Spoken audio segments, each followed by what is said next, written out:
The purpose of Index 002, Deported in Defiance, is to expose what happened after the unlawful deportation of Kilmar Abrego Garcia, specifically to show how every level of the judiciary attempted to correct the violation and how the executive branch refused to comply, proving the courts cannot enforce their own rulings when the president defies them. This index is the constitutional crisis chapter of the series. It's not about how Kilmar was flagged or who he is. That's the domain of Index 001. Index 002 focuses on what happened after the court spoke, the legal fallout, the judicial impotence, and the reality that nothing happened despite unanimous rulings from the courts. Future indexes, like Index 003, will explore the media war, narrative warfare, the MS-13 claims, smears, and AI/Palantir system infrastructure behind the flagging and deportation. The Supreme Court ruled, the president said no, and the system just kept running. Kilmar Abrego Garcia was deported to El Salvador on March 15, 2025, despite a standing court order forbidding it. The deportation was later admitted as a mistake by the Trump administration. A federal judge ruled it unlawful.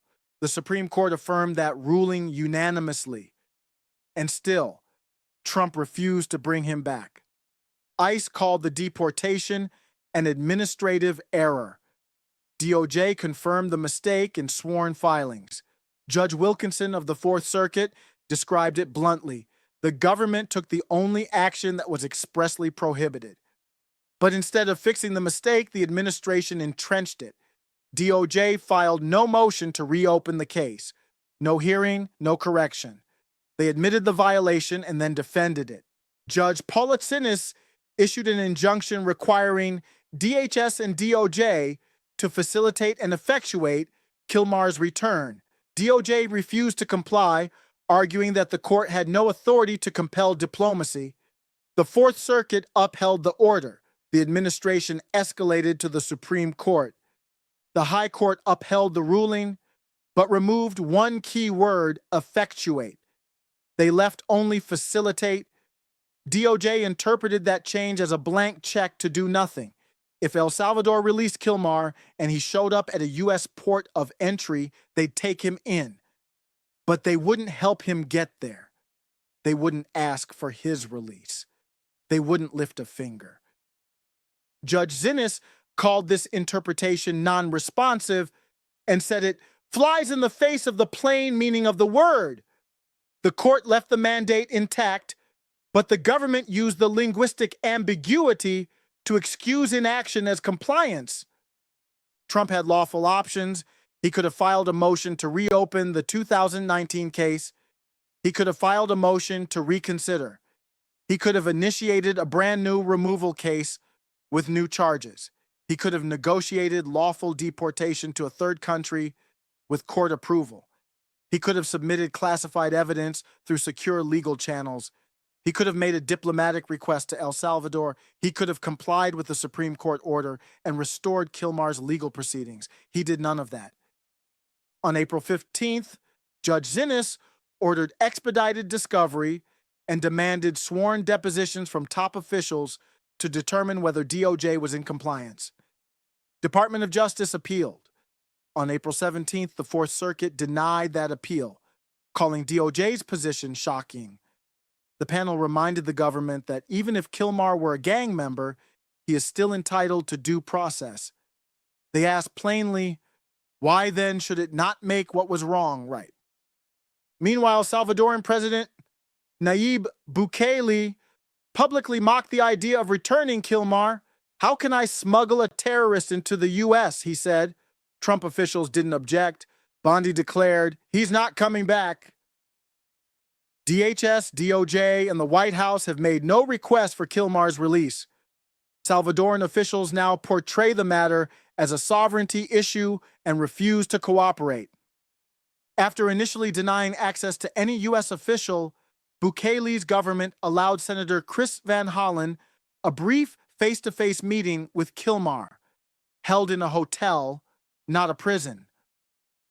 During that meeting, officials staged a photo with margarita glasses in front of the senator and the detainee. Bukele posted the image online with mocking commentary, suggesting the entire affair was overblown. Van Hollen clarified that neither of them touched the drinks. The photo was a stunt, he said. It was proof Kilmar was alive, but also proof that he was still a pawn. No release, no remedy, just staged optics and mockery. DHS continues filing daily status updates in court, using phrases like prepared to facilitate his return if he presents himself. But no actions have been taken to retrieve him. No contact has been initiated with El Salvador. No legal pathways have been pursued. The word facilitate became a legal placeholder for abandonment. The Supreme Court ruled 9-0. The president ignored it. Judge Sinise demanded enforcement. The Fourth Circuit backed her. Judge Boasberg, in a similar case, has already found probable cause for contempt over executive deportation defiance. But in Kilmar's case, there has been no contempt motion. Yet, discovery may change that, but for now, no enforcement, no compliance, no reversal. Bondi, Rubio, Vance, Trump all spoke publicly against bringing Kilmar back. The administration framed him as a terrorist and a trafficker. The DOJ attorney who originally admitted the deportation was a mistake was removed from the case. The White House has refused all congressional oversight. Instead of resolving the violation, the administration is spending time and resources trying to retroactively justify it.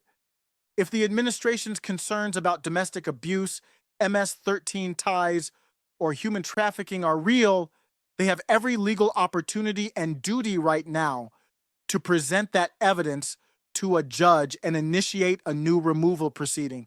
But they haven't. Why is that? Kilmar remains detained in El Salvador. He faces no criminal charges in the U.S. or El Salvador. No diplomatic request for his release has been made. No timeline exists for his return. And no one has been held accountable for the violation of the law. This wasn't collapse. This was design.